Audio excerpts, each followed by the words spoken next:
ఉద్రిక్తత నెలకొంది. బోడి ప్రసాద్ కు టికెట్ ఇవ్వకపోవడంపై అనుచరులు ఆందోళన చేపట్టారు. చంద్రబాబు తీరుపై బోడి అనుచరులు ఆగ్రహాన్ని వ్యక్తం చేస్తున్నారు. పార్టీ కోసం వాడుకుని టికెట్ ఇవ్వకుండా వదిలేశారని మండిపడుతున్నారు. బోడెకు టికెట్ ఇవ్వకపోతే పెనమలూరులో టీడీపీని ఓడిస్తామని హెచ్చరించారు. బోడెకు టికెట్ ఇవ్వాల్సిందేనని కేడర్ పట్టుబట్టింది. పార్టీ కోసం ఎంతో ఖర్చు పెట్టానని బోడి ప్రసాద్ తెలిపారు. తనకు టికెట్ ఇవ్వకపోవడంతో గుండె పిండేసినట్టు ఉందన్నారు. పార్టీ కోసం వాడుకుని టికెట్ ఇవ్వకుండా వదిలేశారని ఆవేదన వ్యక్తం చేస్తున్నారు.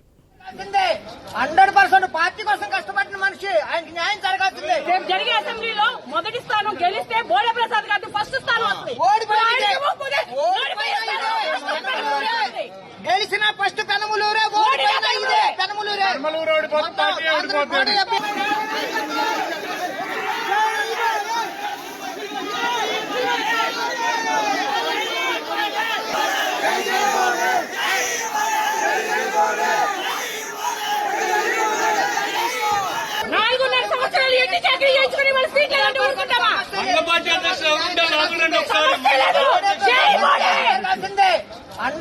పార్టీ కోసం కష్టపడిన మనిషి ఆయనకి న్యాయం జరగాల్సిందే. రేపు జరిగే అసెంబ్లీలో మొదటి స్థానం గెలిస్తే బోడే ప్రసాద్ గారికి ఫస్ట్ స్థానం వస్తుంది. గెలిచిన ఫస్ట్ పెనమలూరే, పెనమలూరే.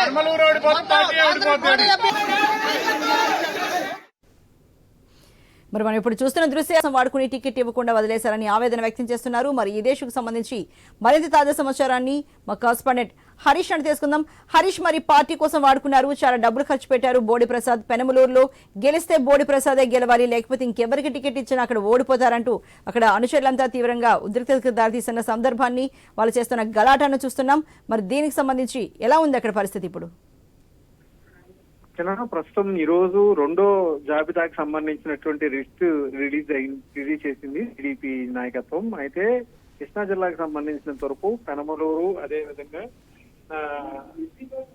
నందిగామకు సంబంధించినటువంటి సీట్లకు సంబంధించినటువంటి వ్యవహారం, మైలవరం సంబంధించినటువంటి సీట్లకు సంబంధించి అభ్యర్థుల మీద ఇంకా క్లారిటీ రాలేదు. మైలవరం, పెనమలూరు ప్రస్తుతం టీడీపీలో హాట్ సీట్స్ గా మారినాయి. కృష్ణా జిల్లాలో ఇప్పుడు ఈ సీట్లకు సంబంధించినటువంటి అంశాలపైనే అధినాయకత్వం ఫోకస్ పెట్టినట్టుగా సిచ్యువేషన్ ఉంది. ఇంకోవైపు చూసుకుంటే కనుక పెనమలూరుకు సంబంధించి మైనారిటీ కోటా నుంచి బేగ్ ని తీసుకురావాలన్నటువంటి ఒక ప్రయత్నం జరుగుతుందన్నటువంటి ఒక ప్రచారం కూడా జరుగుతుంది. ఈ నేపథ్యంలోనే ఈ రోజు సంబంధించి స్థానిక సిట్టింగ్ గా ఉన్నటువంటి బోడే అనుచరులు ఆందోళనకు దిగారు. వరకు ఉద్రిక్తమైనటువంటి వాతావరణానికి దారితీసింది.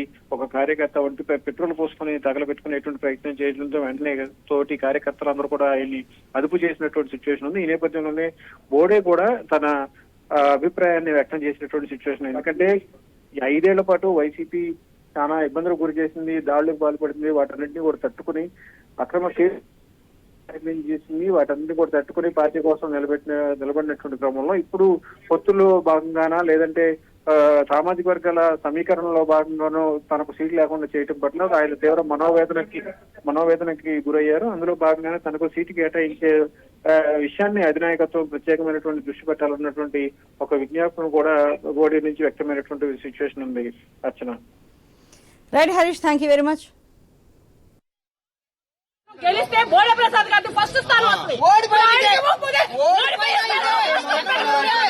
గెలిచిన ఫస్ట్ పెనమలూరే, పెనమలూరే.